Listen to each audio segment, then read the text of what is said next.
the news came out earlier this week that Willow's contract is expiring, but it's most likely she's going to stay in AEW. And then, of course, today they announced, she's staying with AEW. So, I mean, that was cool. I don't think she was ever going to leave. I don't think WWE would want her. Well, I wouldn't say that. I mean, look, I'm just saying they have a fairly deep roster of women. True. Yeah. How am I going to put this gently? The cosmetic aspects of the business lead me to believe that the management there may not want Willow Nightingale. You might be right. I will say that if you look at her today as compared to 3 years ago. She looks great. She looks great. She looks more like a TV wrestler than she did 3 years ago. And I also think that in some ways the different look works for her. It does, and it works for her in AEW. In WWE, they cast for type. Mm-hmm. They have types that, I mean, and I hate to say this, because WWE, I mean, this makes WWE sound racist. I don't want them to sound racist here. Yeah. Well, there are times where they have been just absolutely over the top racist. When's the last time a black male won a match on pay-per-view?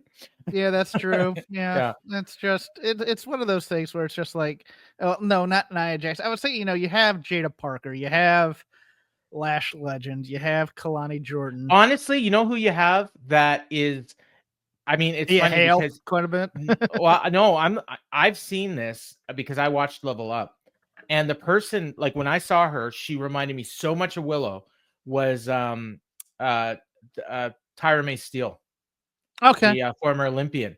But she's older than Willow now. She is. But she's got that same, she even does the pounce. And I think the 30s thing that transferring heat put in there in her 30s. That's also, because look, if Kylie Ray was 24, she'd be in NXT, and she's going to be stuck as WWE ID.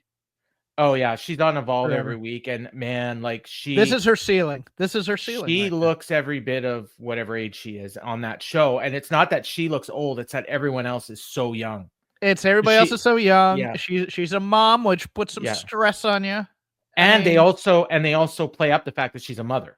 So that makes her seem even, I mean, you can be a mother at 22, but but she's also been on the road wrestling for what, 12? And they point that out as well. So, I mean, that's her gimmick, and that's fine too. So, but I would say, I think, I can see what you're saying. They may not want her. That's not to say she's not good enough. Right. Or that this is not an indicator of her talent. This is an indicator of how WWE runs their system and how they think of people.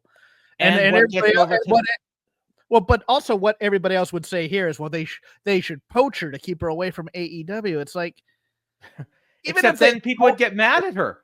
Or not at her, but they would get mad at WWE. Oh, why'd you sign her? You're not going to use her. Well, yeah, and I think there's also, I mean, look, there's also enough self-awareness that with WWE that we're going to sign her, not to use her. Where are we going to put her right now?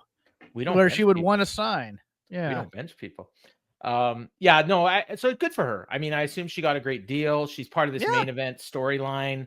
She's outkicked her coverage in AEW, in my opinion. Oh yeah. I mean, I've seen her in an opener on Shimmer, for God's sake. She's doing CMLL. She's doing New Japan. She's doing Stardom. Good for her. Good for her. What do they call her? The International Ace? I think I saw her referred to. Is that what they call her?